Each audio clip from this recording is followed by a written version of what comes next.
La historia de Wade Wilson, conocido en los círculos más oscuros como Deadpool, no es solo la crónica de un hombre condenado. Es un descenso sin fin hacia las profundidades de la violencia y el desprecio absoluto por la vida humana. Desde sus primeros actos brutales hasta su infame juicio en el Tribunal del Condado de Florida, cada paso de su recorrido nos empuja hacia un abismo de caos y oscuridad. En la sala, miradas de odio y fascinación se cruzaban en torno a Wilson, quien permanecía impasible, irradiando una frialdad que solo alguien vacío de remordimiento puede sostener. En su rostro, un tatuaje de esvástica lanzaba un desafío silencioso y burlón al sistema judicial que lo conduciría al confinamiento más despiadado imaginable. Pero esta historia no termina aquí. Quédate hasta el final, si te atreves a descubrir hasta dónde puede caer alguien que no tiene nada que perder. En ese momento en el tribunal, todos sabían que no habría redención para Wilson. El juez no solo lo condenaba a muerte, le condenaba al destierro absoluto, a un lugar donde hasta el eco de su propia respiración sería su única compañía. Este sería su castigo. Una celda fría, aislada de todo contacto humano, diseñada para borrar cualquier rastro de humanidad de quienes la habitan. Ahora, recluido en una penitenciaría tan inaccesible que incluso los recuerdos de sus víctimas no pueden penetrar sus muros, Wilson enfrenta una nueva realidad. No es la muerte rápida la que lo espera, sino una tortura gradual, en la que cada segundo se arrastra como una vida entera. Aquí, el mundo exterior es solo un recuerdo difuso, mientras la penitenciaría se convierte en su único universo, un espacio oscuro y claustrofóbico en el que el tiempo pierde significado y el silencio se convierte en un opresor constante. ¿Pero es este aislamiento un acto de justicia o simplemente un reflejo de la crueldad que él mismo sembró? Las paredes de su celda, testigos mudos de su silencio forzado, son ahora su única compañía, y cada grieta en el concreto parece murmurar sobre sus crímenes. Los defensores de los derechos humanos aseguran que el encierro absoluto lleva a la locura, transformando incluso a los más endurecidos en sombras de sí mismos. Aislado del contacto humano, Wilson enfrenta lo que bien podría ser un infierno personal. Un sitio donde no hay gritos ni lamentos, solo el interminable murmullo de su propia mente en un confinamiento perpetuo. En una realidad distinta, el aislamiento sería el primer paso hacia la reflexión, quizás un camino hacia la expiación. Pero, para alguien como Wade Wilson, cuyo espíritu parece inmune al remordimiento, la penitenciaría actúa como un espejo que le devuelve su propio vacío. Su indiferencia y desprecio por la vida humana encuentran ahora un eco en estas celdas, que no ofrecen ni consuelo ni escapatoria. Aquí, hasta el propio tiempo parece haberse detenido, y con él también se detiene la posibilidad de redención.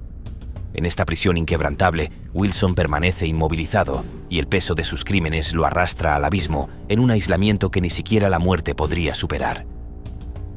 Es aquí, en el corazón de la penitenciaría, donde Wilson pagará su deuda con un precio más alto que el de la vida misma, el de la soledad eterna, un lugar donde ni los recuerdos ni los remordimientos pueden alcanzarlo. El 7 de octubre de 2019 fue un día oscuro en Cape Coral, Florida.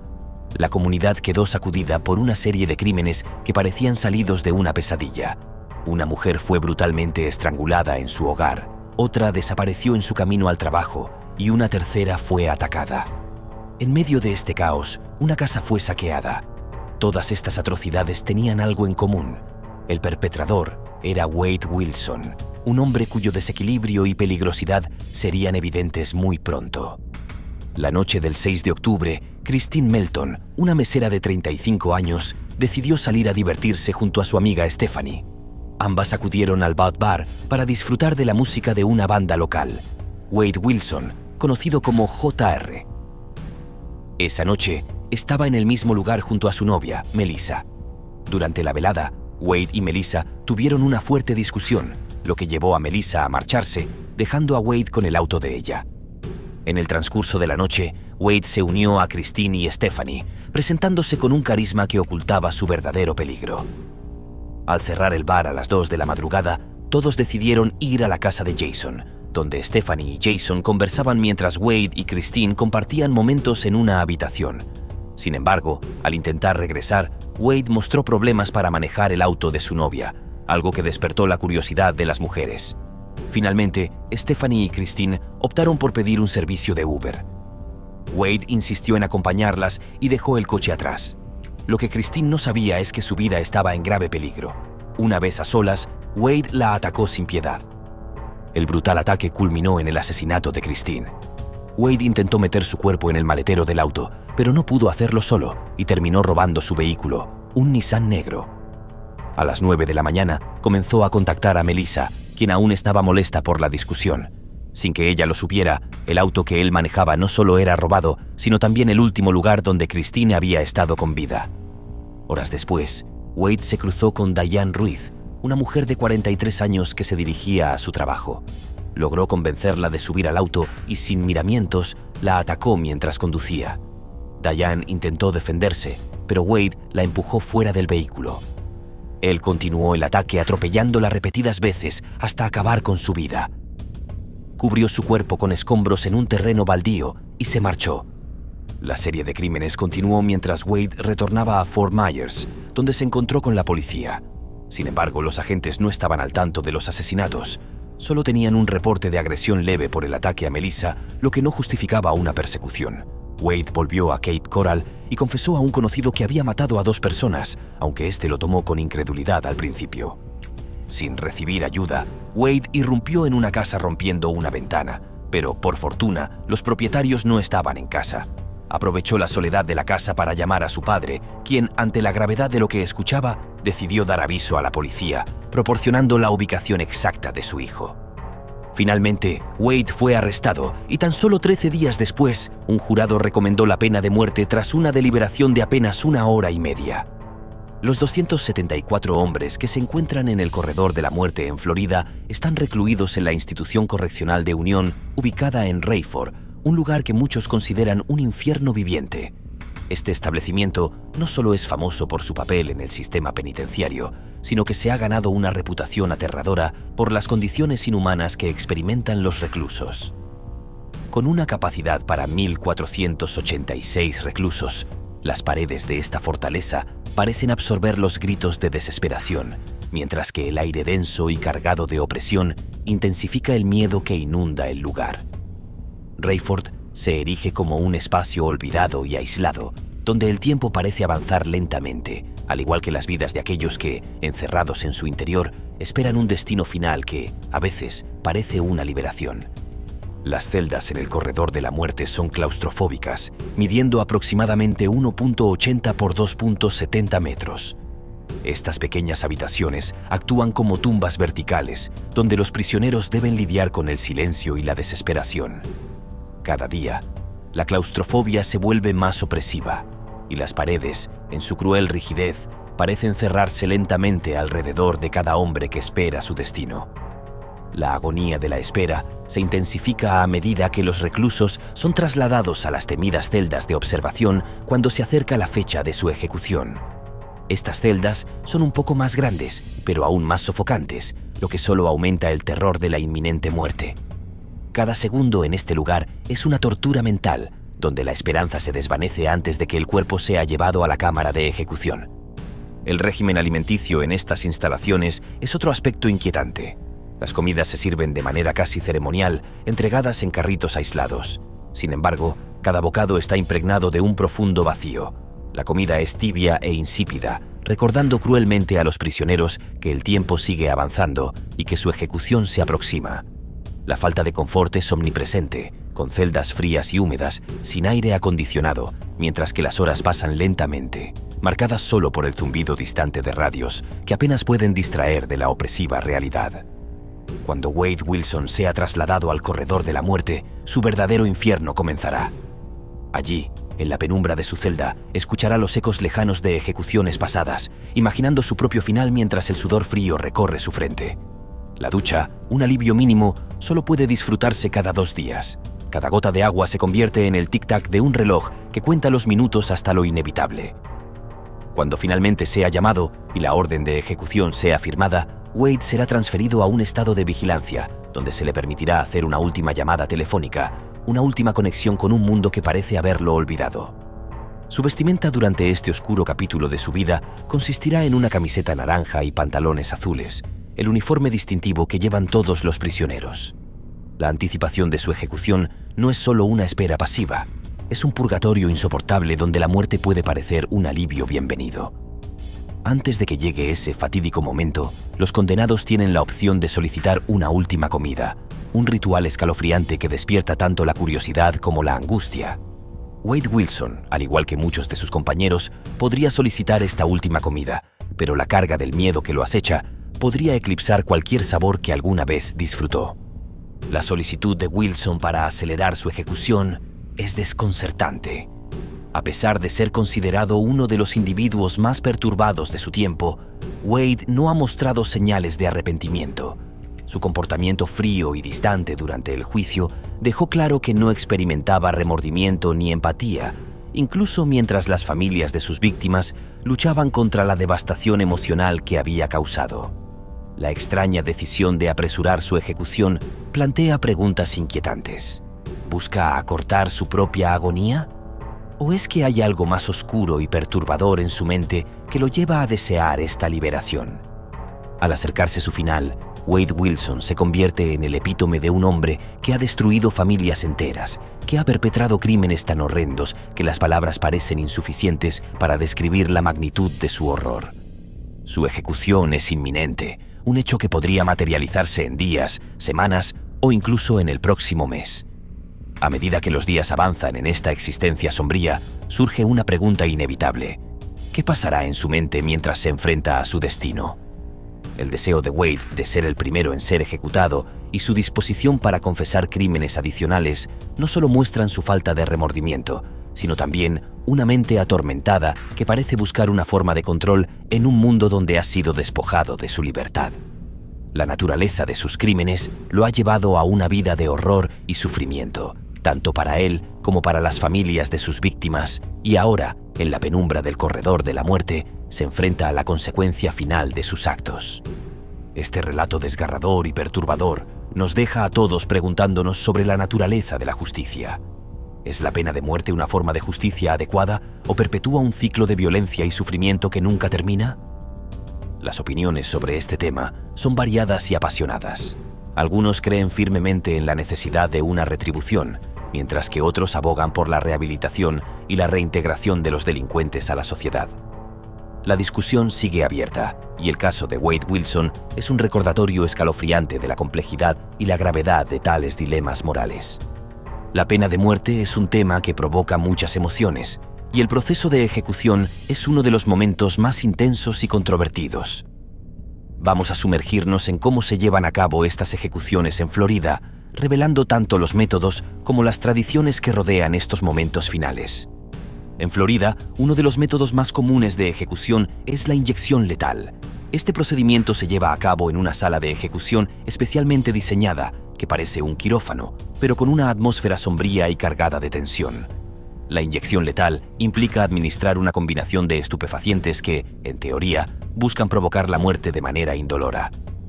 Sin embargo, este método ha sido objeto de numerosas controversias, ya que han surgido casos donde las ejecuciones no salieron como se esperaba, dejando a los condenados en un estado de sufrimiento.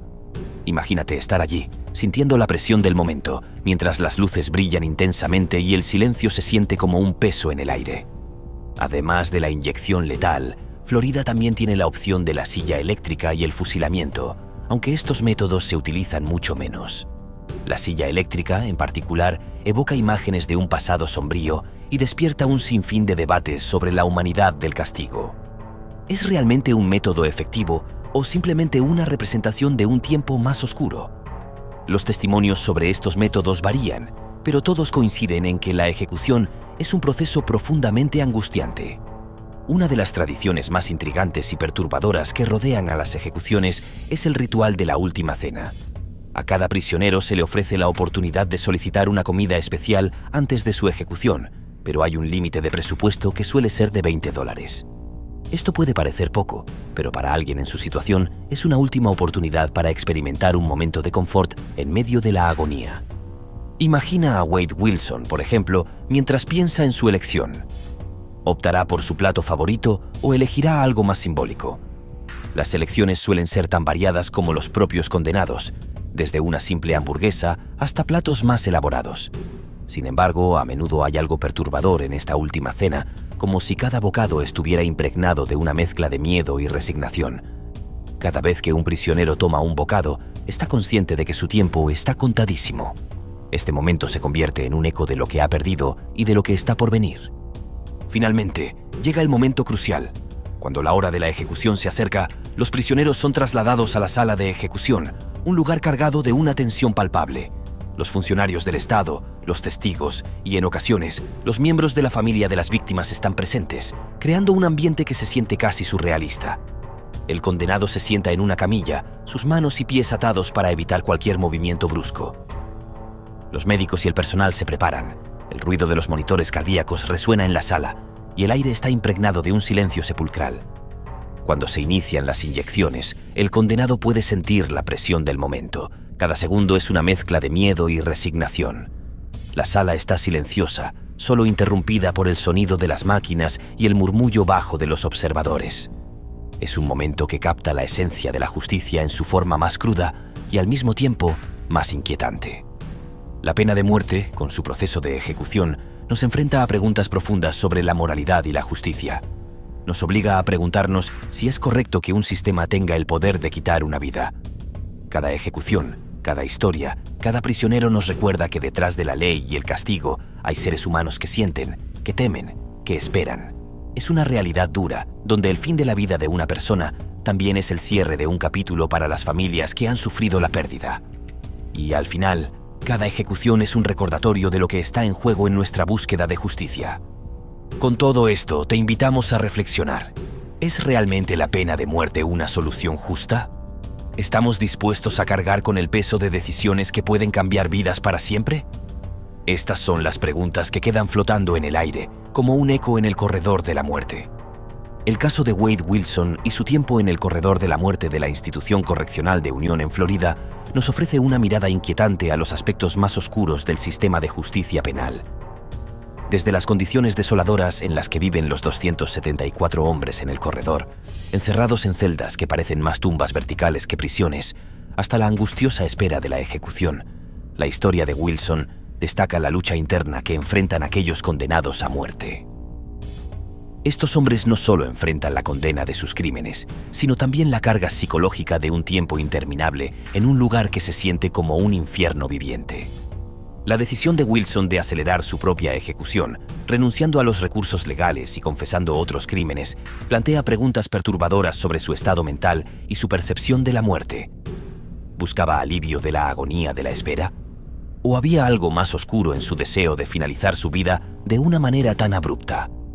La falta de remordimiento y su aparente desapego del sufrimiento que causó son una prueba escalofriante de cómo la mente puede operar en circunstancias extremas, y este comportamiento desconcertante añade capas de complejidad a su caso.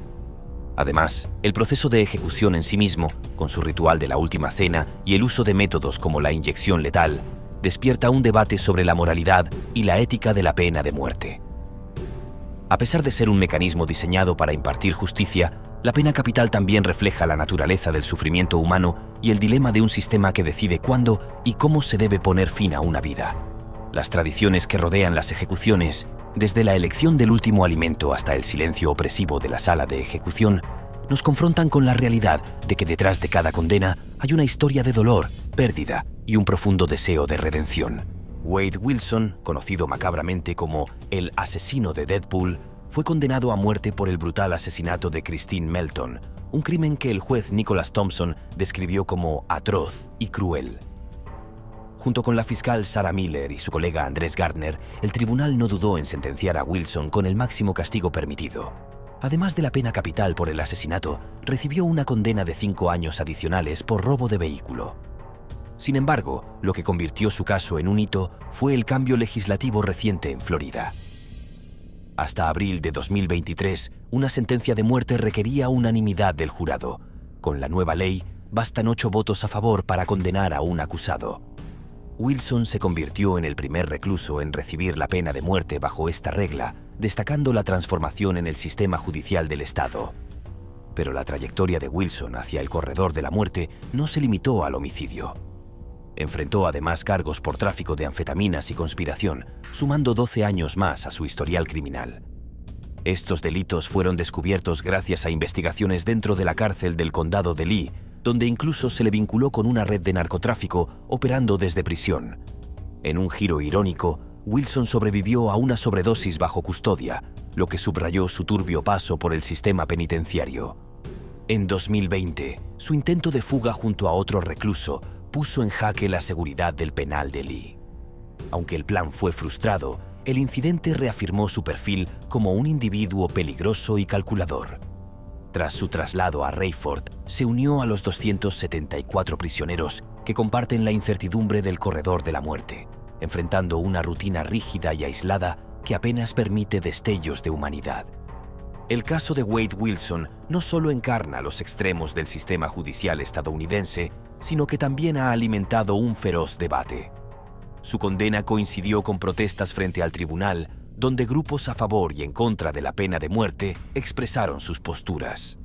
Mientras unos criticaban la reforma legal por comprometer la justicia al eliminar la necesidad de unanimidad, otros defendían su eficacia para acelerar los procesos y aliviar el dolor de las familias de las víctimas. La figura de Wilson, con su historial de crímenes y la frialdad de sus actos, ha servido tanto como advertencia como argumento para reforzar leyes más estrictas. En su celda de 6 por 9 pies, vive bajo una estricta vigilancia. La prisión permite pocas libertades: 3 comidas al día, ejercicio limitado y acceso restringido a dispositivos electrónicos. Aunque se le permite recibir correo, la monotonía define su existencia. A pesar de su sentencia, la batalla legal de Wade Wilson continúa. Sus abogados han apelado la decisión, lo que podría retrasar su ejecución durante años. Además, enfrenta cargos adicionales relacionados con tráfico de drogas, lo que complica aún más su ya sombrío panorama. La ejecución de Wilson será la primera bajo la controvertida legislación del gobernador Ron DeSantis, una ley que, según sus detractores, podría aumentar el riesgo de errores judiciales. Mientras tanto, para muchos, Wilson sigue siendo una figura que personifica los límites de la justicia y la necesidad de un equilibrio entre castigo y humanidad. En las semanas previas a su sentencia, Wade Wilson no solo ocupó titulares por sus crímenes y su juicio, sino también por un fenómeno inquietante que comenzó a desarrollarse a su alrededor. Cientos de mujeres, aparentemente cautivadas por su figura, comenzaron a enviarle cartas de amor. A pesar de la naturaleza brutal de sus actos, Wilson recibió más de 4.000 declaraciones de afecto, muchas rogando clemencia para salvar su vida. El frenesí alcanzó tal magnitud que incluso las oficinas del juez Nicholas R. Thompson, encargado de dictar su sentencia en el condado de Lee, quedaron inundadas de cartas. Algunas de estas mujeres no solo expresaron apoyo, sino una devoción casi surreal. Una remitente de Visalia, California, aseguró al juez que Wilson había capturado su corazón, describiéndolo como alguien digno de una segunda oportunidad.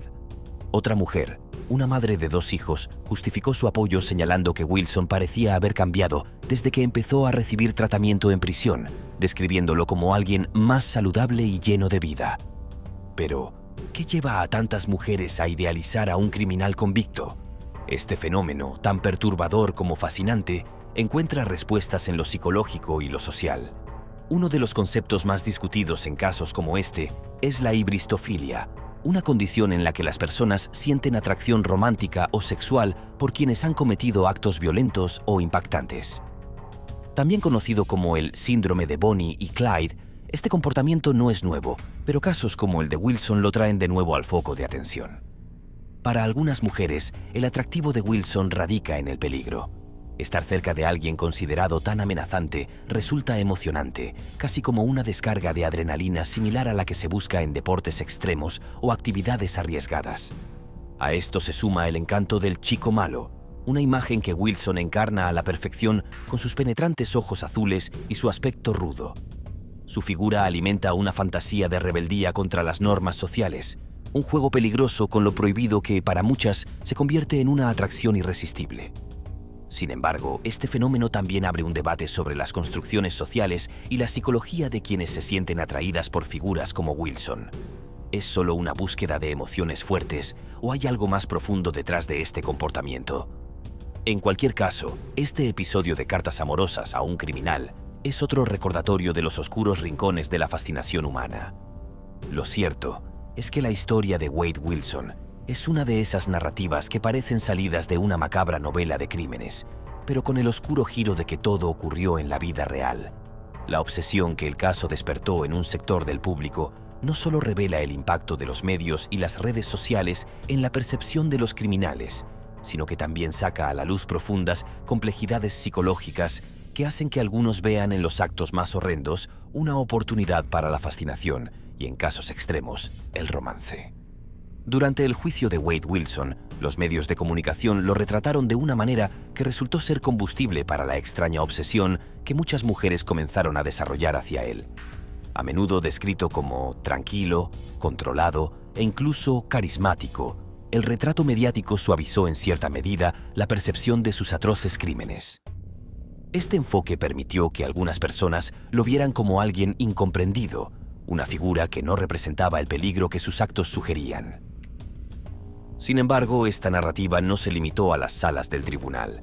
En pleno auge de la cultura del true crime, donde podcasts, documentales y programas sobre crímenes reales capturan audiencias masivas, la historia de Wilson encontró un público ávido. Para muchas personas obsesionadas con este género, seguir su caso y apoyar al criminal se convirtió en una manera de sentirse conectadas con esas narrativas perturbadoras, llevando su fascinación a extremos sorprendentes.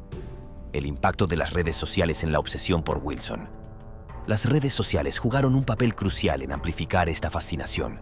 Instagram, Twitter y TikTok se llenaron de páginas dedicadas a Wilson, donde se compartían bocetos de la sala del tribunal, fotografías de archivo y extractos de cartas que el acusado enviaba desde prisión. Estas plataformas no solo permitieron que los admiradores de Wilson se encontraran, sino que también les dieron un espacio para reforzar sus creencias.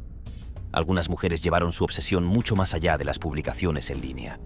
Se reportaron casos de admiradoras que abandonaron sus trabajos, dejaron a sus familias y se mudaron cerca de la prisión donde Wilson estaba recluido. En actos aún más extremos, algunas le enviaron regalos costosos, financiaron sus honorarios legales e incluso llegaron a proponerle matrimonio. Este fenómeno, aunque impactante, no es nuevo, y su raíz podría encontrarse en el fenómeno psicológico conocido como hibristofilia. La hibristofilia, a menudo llamada síndrome de Bonnie y Clyde, describe la atracción sexual hacia personas que han cometido crímenes violentos. Esta condición es particularmente relevante en casos como el de Wilson, donde su apariencia física, sus llamativos ojos azules y su estereotípico estilo de chico malo se combinaron con la narrativa mediática para crear una figura que fascinaba a algunas personas. Para muchas, el peligro que representaba Wilson era, paradójicamente, parte de su atractivo. Esa sensación de adrenalina que surge al estar cerca de alguien percibido como peligroso puede ser similar a la emoción que algunas personas buscan al practicar deportes extremos o participar en actividades de alto riesgo. Además, la percepción del chico malo como alguien rebelde y en contra de las normas sociales refuerza esta imagen de fascinación y desafío. Pero detrás de toda esta narrativa está la cruda y desgarradora realidad de los crímenes que llevaron a Wilson al centro de atención.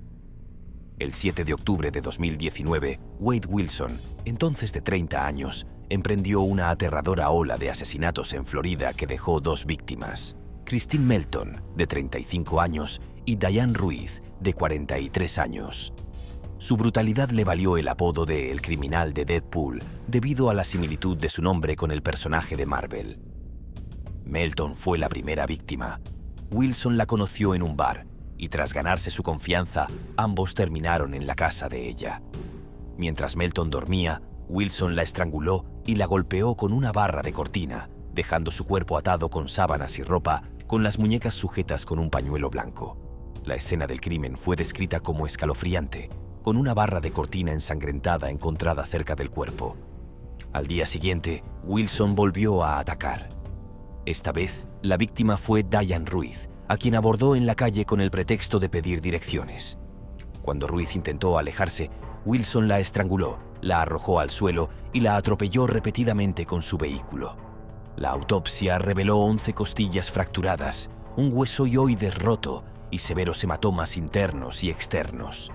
Además, el cuerpo mostraba signos de defensa, lo que indicaba que Ruiz luchó por su vida hasta el último momento.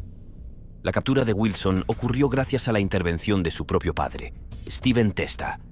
El mismo día de los asesinatos, Wilson llamó a su padre en busca de ayuda. Este, horrorizado por los actos de su hijo, lo convenció de entregarse a las autoridades.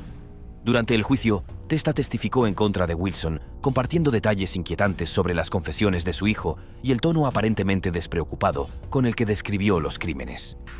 El juicio fue un momento devastador para las familias de las víctimas, que enfrentaron no solo la pérdida de sus seres queridos, sino también la atención mediática que glorificaba, de alguna manera, al asesino. El médico forense jefe adjunto del condado de Lee, Thomas Coyne, proporcionó detalles impactantes sobre las autopsias realizadas a Diane Ruiz y Christine Melton. Durante su testimonio, Coyne explicó que el cuerpo de Ruiz presentaba signos de haber sido estrangulada con una violencia extrema. El proceso de estrangulación, según Coyne, es un acto que demora entre 10 y 15 segundos para que la víctima pierda el conocimiento debido a la falta de oxígeno. En este tiempo, el cuerpo comienza a reaccionar de manera desesperada. Los ojos se inyectan en sangre y la persona comienza a sentirse cada vez más desorientada. Si la presión en el cuello se mantiene más allá de los 30 segundos, el daño cerebral es irreversible y es muy probable que la víctima no recupere el conocimiento, ya que la falta de flujo sanguíneo hacia el cerebro causa una pérdida instantánea de funciones vitales. Coyne describió cómo las heridas en el cuello de Ruiz, especialmente la fractura parcial de la tiroides y el hueso hioides, son indicadores claros de un ataque deliberado y con mucha fuerza. Las lesiones internas de Ruiz fueron aún más devastadoras. Hematomas en su antebrazo y mano izquierda, un dedo anular fracturado y múltiples costillas rotas, lo que indicaba que estuvo luchando por su vida antes de sucumbir. Además, Coyne detalló que el cuerpo de Ruiz mostraba signos de actividad animal. Partes de sus orejas y su nariz habían sido arrancadas, probablemente por pájaros que se acercaron al cuerpo expuesto en el campo. Las lesiones internas fueron tan graves que, según el médico forense, solo un impacto brutal, como el de un coche pasando sobre el cuerpo, podría haber causado tales fracturas. Esta explicación fue confirmada por Coyne cuando el fiscal Andreas Gardner le preguntó si el atropello podría haber causado las lesiones descritas, a lo que el médico respondió afirmativamente. El caso de Wade Wilson no solo revela la brutalidad de sus crímenes, sino también cómo una combinación de factores psicológicos, sociales y mediáticos puede transformar a un asesino en una figura de culto. Por un lado está el dolor y el trauma de las familias de las víctimas que luchan por justicia y por mantener la memoria de sus seres queridos intacta. Por otro, está la fascinación colectiva que Wilson generó, una que se extiende desde admiradoras individuales hasta comunidades enteras en redes sociales. El testimonio del Dr. Rubino, aunque inquietante, añadió una capa compleja al perfil de Wilson. Las pruebas de su trauma cerebral y los problemas cognitivos sugerían que los daños cerebrales podrían haber jugado un papel fundamental en sus acciones. Si bien algunos detalles sobre los accidentes previos y los golpes que sufrió durante su juventud parecían razonables según los hallazgos de los escáneres, la conexión entre estos eventos y sus crímenes seguía siendo incierta. Sin embargo, la idea de que una serie de lesiones cerebrales pudieran haber contribuido a su deterioro emocional y conductual se mantuvo como una posible explicación de su impulsividad y falta de control. En el ámbito médico, la relación entre los golpes en la cabeza y las alteraciones cognitivas y de comportamiento se ha estudiado en numerosas ocasiones. Los traumatismos craneales repetidos pueden alterar las funciones cognitivas, incluyendo la memoria, el juicio y la capacidad de tomar decisiones racionales, lo que podría haber afectado el comportamiento de Wilson de una manera más profunda de lo que inicialmente se había anticipado. Los neurólogos señalan que, con el tiempo, el daño cerebral puede provocar trastornos emocionales y psiquiátricos graves, especialmente si las lesiones no se tratan adecuadamente. Estos efectos, combinados con un historial de abuso de sustancias, podrían haber acelerado su descenso hacia la violencia. Este testimonio se convirtió en una última estrategia de defensa de sus abogados, quienes trataron de influir en el juez Thompson durante la audiencia de Spencer, con la esperanza de obtener una sentencia más benigna. A pesar de los esfuerzos del equipo legal, el diagnóstico psiquiátrico de Wilson no fue suficiente para evitar la pena máxima. El tribunal concluyó que, aunque su salud mental era preocupante, sus actos seguían siendo producto de decisiones conscientes y voluntarias, y que no existía evidencia suficiente para considerar que un trastorno mental hubiera sido la causa principal de los asesinatos. El comportamiento de Wilson continuó siendo problemático dentro de la prisión. Su intento de fuga en septiembre de 2020 fue otro capítulo perturbador en su historia criminal. La carta que envió a otra reclusa, Lauren Curtis Sawyer, revelaba su deseo de escapar de la prisión y continuar con sus planes de evadir la justicia. Esta carta, que indicaba detalles precisos sobre cómo y cuándo debería llevarse a cabo la fuga, mostró la naturaleza calculadora de su mente y cómo, a pesar de estar tras las rejas, seguía alimentando su deseo de libertad y control. Este comportamiento demostró que, a pesar de las explicaciones médicas sobre su estado mental, Wilson seguía siendo un individuo peligroso con una capacidad de manipulación y premeditación que no podía ser ignorada. El caso de Wade Wilson se ha visto envuelto en una serie de eventos cada vez más complejos y oscuros, lo que ha generado una creciente preocupación tanto entre las autoridades como en la sociedad. Mientras su historial de crímenes violentos ya lo había colocado en el centro de atención, lo que vino después solo confirmó que la naturaleza de sus delitos y su carácter imparable podrían haber dado lugar a un futuro aún más peligroso. Las investigaciones que comenzaron después de su arresto y condena revelaron que Wilson no solo estaba involucrado en crímenes previos, sino que además estaba vinculado a una de las pandillas supremacistas blancas más notorias de las prisiones en el estado de Florida, The Unforgiven. El hecho de que Wilson estuviera vinculado a The Unforgiven arrojó una nueva luz sobre su comportamiento en prisión. Las autoridades temían que su asociación con esta pandilla le brindara una protección especial, además de facilitar su capacidad para influir en otros prisioneros y que, como miembro, pudiera tener acceso a recursos y apoyo que otros reclusos no recibirían. La naturaleza secreta y meticulosa de sus actividades dentro de la prisión, sumada a su asociación con este grupo, alimentaba aún más la inquietud en torno a la seguridad de los guardias y otros prisioneros. El 20 de abril de 2023, un descubrimiento aterrador ocurrió dentro de la prisión. Durante una revisión rutinaria, las autoridades encontraron pruebas que indicaban que Wilson estaba planeando una fuga, y lo que es más alarmante, que este plan había estado en marcha durante un largo periodo. En la celda que Wilson compartía con otro recluso, identificado como Katz, las autoridades descubrieron que el marco metálico de la ventana había sido retirado cuidadosamente y que el vidrio de seguridad se había roto en varias ocasiones. Estas señales indicaban que se había realizado un trabajo minucioso para facilitar la fuga. Además, se encontró que un banco de metal, originalmente atornillado al suelo de concreto, había sido desinstalado, lo que sugería que el banco había sido utilizado como herramienta para romper el vidrio o manipular otras partes de la celda. El hallazgo de estas evidencias, sumado a los testimonios de otros prisioneros que informaron haber escuchado ruidos provenientes de la celda de Wilson en los días previos al descubrimiento, reveló la naturaleza organizada y meticulosa de la fuga que se estaba gestando. El plan, sin duda, había sido el resultado de un proceso largo y detallado. Wilson fue identificado rápidamente como el cerebro detrás de la fuga y fue acusado de intento de fuga y conducta criminal. Este incidente solo sirvió para confirmar el nivel de peligrosidad de Wilson dentro del sistema penitenciario. Su cómplice, Katz, también enfrentó cargos similares por su participación en el intento de fuga, lo que subraya la complejidad y la seriedad del asunto.